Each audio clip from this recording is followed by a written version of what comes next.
I got these two guitars that I'm going to use for this project. This one is a 1970s Gibson. I've had it for probably 25 years. I bought it for $300. It's probably worth $200 now. This is a Taylor. I got this from somebody else whose son had tried to take off the frets, and they didn't do a very good job on it. There's also several cracks in the front here, and I was going to fix it up, but I think I'm going to do something a little more interesting than that. So I started by figuring out where I was going to cut these things. I measured a bunch of times trying to figure out where the best spots to cut these guitars were. In the end, I just kind of picked where there was two equal spots as far as the length goes, so that when I put them together there wouldn't be much of a discrepancy there. Here I'm making a little sled to hold the guitar while I run it through the table saw, and then that piece of plywood can run up against the fence. And this actually worked really well. I was able to hold that guitar, which is not square in any way, shape, or form, and I was able to hold it straight and get a nice clean cut on it for both guitars. I cut the tops and the bottoms this way.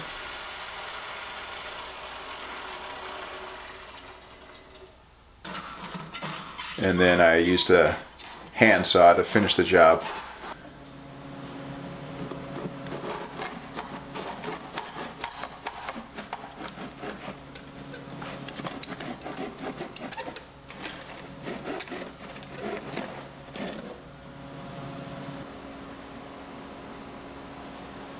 Once the first one was cut, I used it to mark the line. That way I didn't have to measure and rely on my measuring. It was a direct line right from the cut guitar.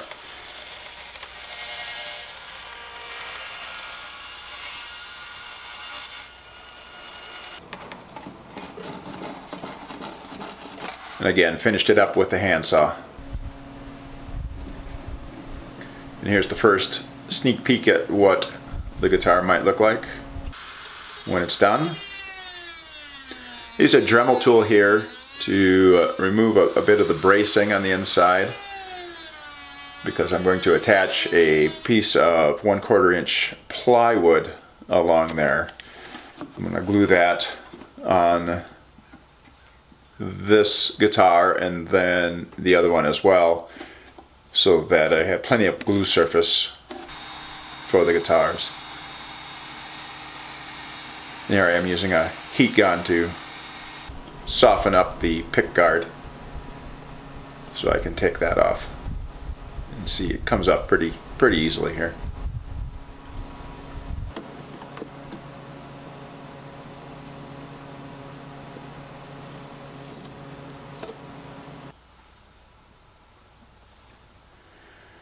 And here I am gluing in that piece of 1/4 inch plywood. Probably not the best material for this. I'm sure there's better material out here. And I'm no way saying I am a luthier. I've built one guitar before in my life, and a cigar box guitar. And I'm sure people who build these things for a living will cringe at some of the things I'm doing. But it worked out in the end, so I think it's okay. So here's just some shots of me gluing in those 1/4 inch plywood strips. There's some saying about too many clamps and not having enough. I'm not sure what that is. And then I had to cut out little notches here for the bracing on the other guitar then, once I had this in here. I decided to do it afterwards just because I didn't want to rely on my measurement skills again. So I would cut and then take a needle nose pliers and just kind of work that back and forth after making a scoring line. And that works pretty well. This is some maple I'm cutting on the bandsaw. That's for on the back. The one guitar was about maybe a 1/4 inch, 5/16 of an inch deeper than the other one. So I had to glue this on here so that there was a glue surface. And here's a shot of the inside of a guitar. I just think they're beautiful pieces of work, and you never really get to see that.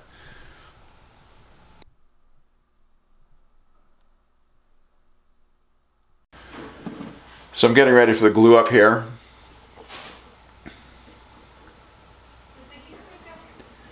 And then once I got all the pieces applied with some glue, I was able to get this thing put together.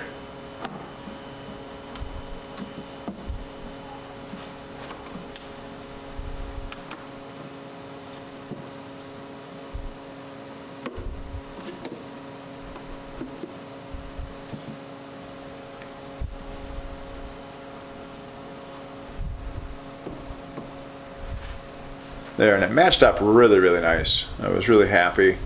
Here I am putting those sticks in there to apply some pressure from the top to the bottom of the soundboard to the back, and then finishing it off with some clamps here.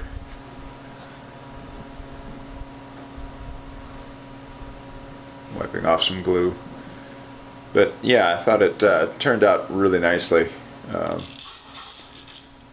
There's only a couple of trouble spots, and I'll address those here in just a little bit.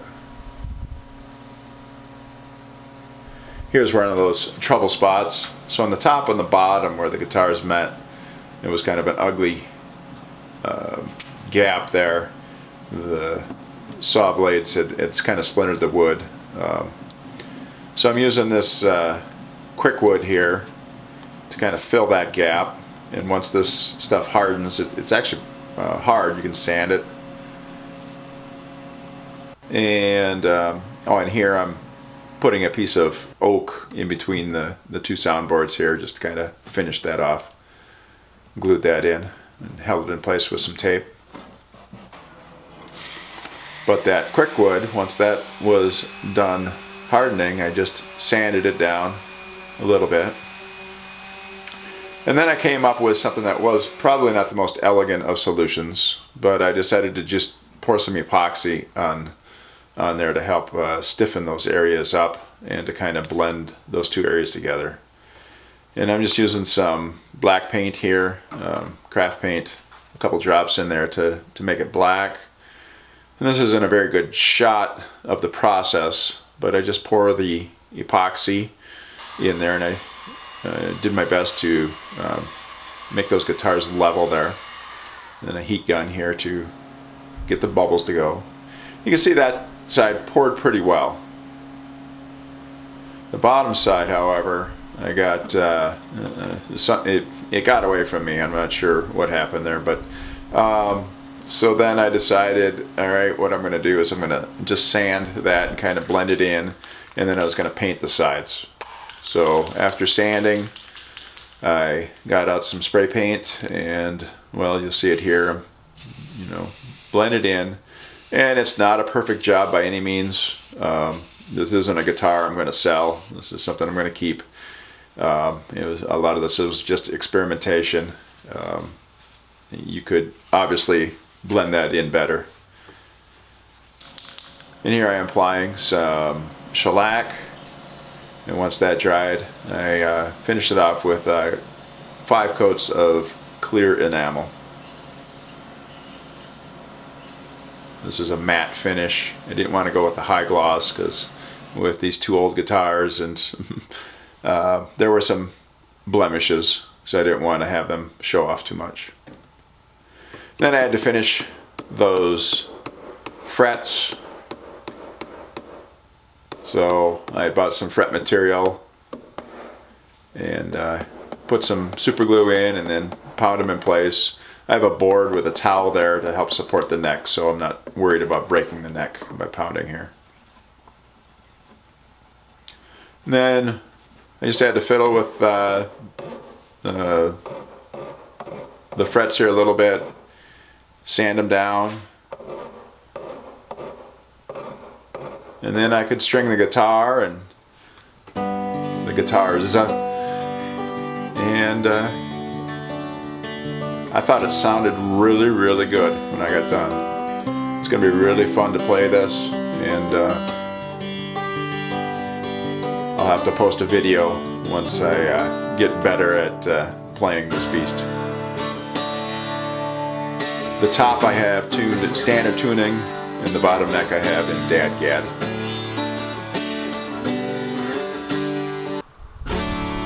Thanks for watching.